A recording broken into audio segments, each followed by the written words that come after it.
الشيطان الرجيم بسم الله الرحمن الرحيم الحمد لله رب العالمين والصلاة والسلام على أفضل الخلق محمد وآله الطيبين الطاهرين اللهم صل على محمد عجل فرجهم. علم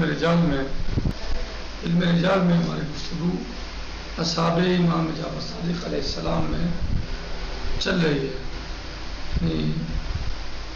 بعض علماء رجال کا خیال ہے مثلا کہ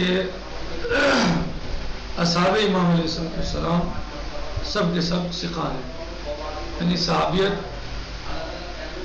کی وجہ سے وہ ثقہ ہے.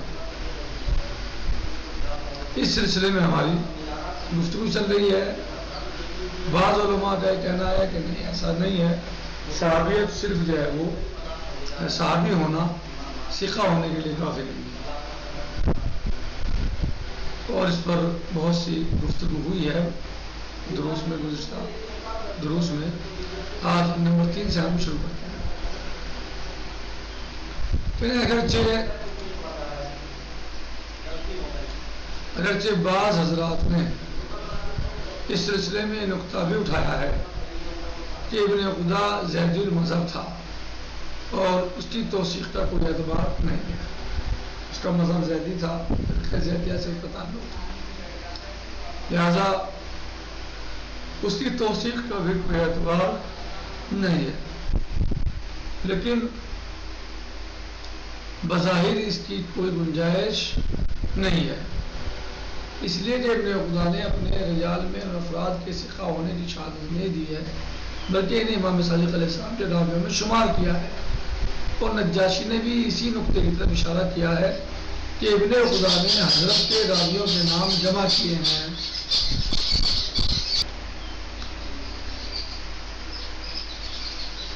اور یہ نہیں کہا کہ معتبر راویوں کے نام جمع کیے ہیں. نام جمع کیے ہیں، یہ نہیں کہا انہوں نے کہ بھائی معتبر راویوں کے نام جمع کیے ہیں انہوں نے. نمبر 4، ایک دشواری یہ بھی ہے کہ اگر یہ مان بھی لیا جائے کہ شیخ مفید رضوان اللہ تعالی علیہ نے 4000 اصحاب امام کو ثقہ قرار دیا ہے اور کتابوں میں صرف 3050 نام پائے جاتے ہیں، صرف 3050 نام پائے جاتے ہیں، جس کا مطلب یہ ہے کہ ان کے علاوہ بھی اگر افراد مل جائیں تو انہیں موت پر تصور کرنا چاہیے جب تک یہ تعداد 4000 سے آگے نہ بڑھ جائے. لیکن مشکل یہ ہے کہ خود شیخ طوسی رضوان اللہ تعالیٰ علیہ نے بہت سے اصحاب امام صادق علیہ السلام کا ذکر کر کے انہیں ضعیف قرار دیا. یعنی شیخ طوسی نے خود اصحاب امام صادق علیہ السلام کے نام ذکر کیے اور انہیں ضعیف قرار دیا ہے، اور فرمایا ہے کہ ابراہیم بن ابی حیہ ضعیف ہے، حارث بن عمر بصری ضعیف الحدیث ہے، عبد الرحمن بن حلقام ضعیف ہے، عمرو بن جمیع بصری ازدی ضعیف الحدیث ہے، محمد بن حجاج المدنی کی حدیثیں منکرات میں شامل ہیں، محمد بن عبد الملک انصاری ضعیف ہے، محمد بن مخلاص اسدی کوفی ملعون ہے. تو ایسے حالات میں یہ کس طرح تصور کیا جا سکتا ہے کہ شیخ مفید رضوان اللہ تعالیٰ عنہ کا مقصد یہ تھا کہ جن اصحاب امام صادق علیہ السلام کے نام فہرست شیخ طوسی میں پائے جاتے ہیں وہ سب کے سب ثقہ ہیں، جبکہ خود صاحب کتاب ان میں سے بہت سے افراد کو ضعیف قرار دے رہا ہے. یہ کیسے ہو سکتا ہے کہ سب ثقہ ہوں اور خود صاحب کتاب جو ہے وہ سب کو ضعیف قرار دے چکے ہوں یا دے رہے ہوں. نمبر 5، محدث نوری رضوان اللہ تعالیٰ علیہ نے اس نقطے کی صفائی اس طرح دی ہے کہ شیخ طوسی رحمۃ اللہ تعالیٰ علیہ نے جن حضرات کو ضعیف قرار دیا ہے ان کے ذوق سے مراد یہ نہیں ہے کہ ان کی روایت معتبر نہیں ہے یا وہ ثقہ قسم کے افراد نہیں ہیں، بلکہ اس کا مقصد یہ ہے کہ ان میں کوئی نہ کوئی کمزوری پائی جاتی ہے.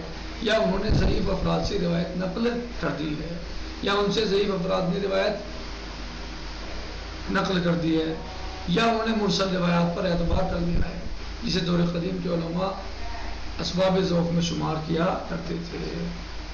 اور اگر یہ بات صحیح ہے تو ضعف کے اسباب غیر معتبر ہونے کے علاوہ بھی پائے جاتے ہیں، تو یہ عین ممکن ہے کہ شیخ طوسی رحمۃ اللہ تعالیٰ علیہ نے ذکر کردہ افراد کو ضعیف بھی تسلیم تو یہ عین ممکن ہے کہ شیخ طوسی نے ذکر کردہ افراد کو ضعیف بھی تسلیم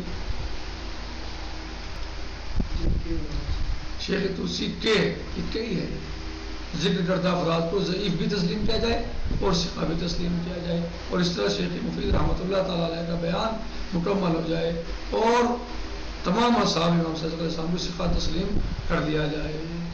لیکن مشکل یہ ہے کہ اولاً تو ضعیف کے یہ معنی اس مفہوم سے بالکل اجنبی ہیں جو کسی راوی کے ضعیف ہونے سے نظر کے سامنے آتا ہے۔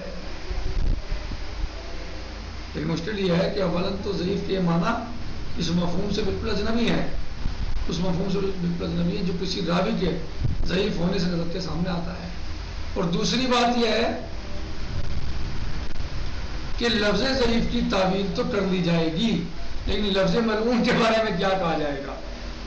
یعنی ضعیف کی تعویل تو چلو ہو جائے گی، جیسے یہ اوپر بتا دیا، یہ بتایا ہے کہ ضعف کے اسباب غیر معتبر کے علاوہ بھی پائے جاتے ہیں، صحیح۔ مثلا یہ دیکھیں، یا انہوں نے ضعیف افراد سے روایت نقل کر دی ہے، یا ان سے ضعیف افراد نے روایت نقل کر دی ہے، یا انہوں نے مرسل روایات پر اعتبار کر لیا ہے، یہ سب چیزیں ہو سکتی ہیں، صحیح۔ لیکن ملعون کے بارے میں کیا کہو گے؟ یعنی آپ ضعیف کی تعویل تو کر لیں گے، لیکن ملعون جو ان کو کہا پسند جو آیا ہے اس کے بارے میں آپ کیا تعویل کریں گے، اس کا کیا علاج ہوگا؟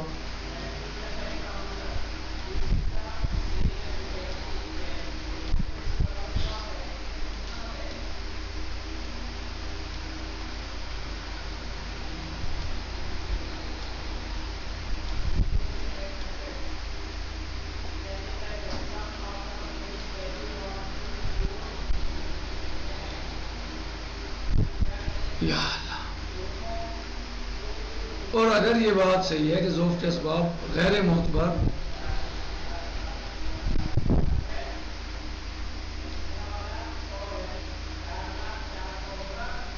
ہونے کے علاوہ بھی پائے جاتے ہیں، تو یہ عین ممکن ہے کہ شیخ طوسی رضوان اللہ تعالی نے ذکر کردہ افراد کو ضعیف بھی تسلیم کیا، شیخ طوسی کے ذکر کردہ افراد کو ضعیف بھی تسلیم کیا جائے اور ثقہ بھی تسلیم کیا جائے، اور اس طرح شیخ مفید کا بیان مکمل ہو جائے گا، تمام اصحاب امام صادق علیہ السلام کو ثقہ تسلیم کر لیا جائے۔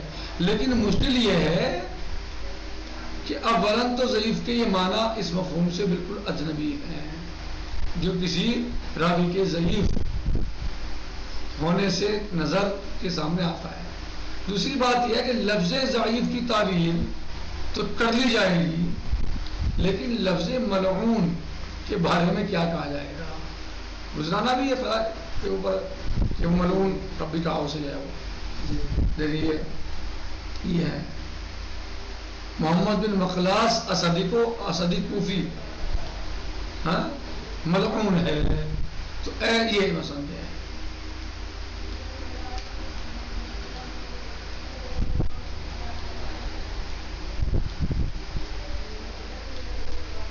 جی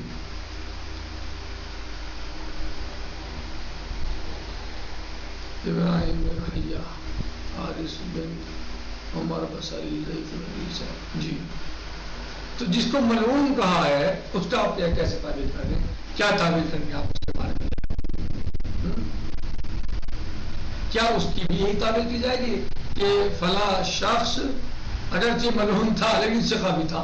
کیسے آپ کر لیں گے؟ کیسے ہو سکتا ہے کہ فلاں شخص ملعون بھی تھا لیکن ثقہ تھا؟ یہ تعبیر ہو سکتی ہے؟ کیسے ہو جائے گی؟ بھلے ایک شخص ملعون بھی کہا جائے اور ثقہ بھی ہو جائے، کیا اس کی بھی یہ تعبیر کی جائے گی کہ فلاں شخص اگرچہ ملعون تھا لیکن ثقہ بھی تھا، اس لیے کہ اس کا شمار امام صادق علیہ السلام کے اصحاب میں ہوتا ہے. کیا یہ بات صحیح ہے، مناسب ہے؟ خلاصہ کلام یہ ہے کہ مذہب شیعہ میں ایسا کوئی اصول نہیں ہے کہ جو شخص اصحاب رسول صلی اللہ علیہ وسلم یا اصحاب امام صادق علیہ السلام یا اصحاب امام علیہ السلام میں شمار کر لیا جائے اسے ثقہ اور معتبر تسلیم کر کے اس کی روایت پر مذہب کی بنیاد قائم کر دی جائے.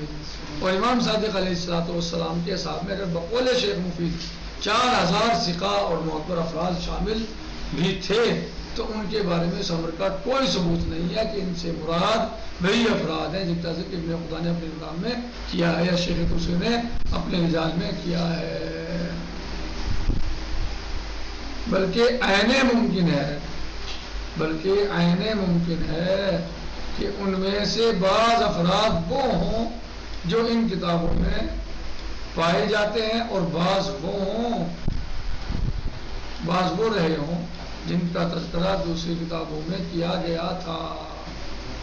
ٹھیک، بعض وہ جن کتابوں میں ہیں اور بعض وہ ہیں رہے ہوں جن کا تذکرہ دوسری کتابوں میں کیا گیا تھا. اور سر دست اور کتابیں ہماری دسترس میں نہیں ہیں، اور اس طرح نہ امام علیہ السلام کا صحابی ہونا کافی ہو سکتا ہے اور نہ شیخ توسی رضوان اللہ تعالیٰ علیہ یا ابن عقدہ کے رجال میں تذکرہ کافی ہے، نہ امام کا صحابی ہونا کافی ہے ثقہ ہونے کے لیے، اور نہ ہی شیخ توسی یا ابن عقدہ کے رجال میں تذکرہ کافی ہے، بلکہ ہر راوی کے بارے میں تحقیق کرنا پڑے گی اس کے حالات کیا ہیں اور اس کی روایت پر اعتماد کیا جا سکتا ہے یا نہیں.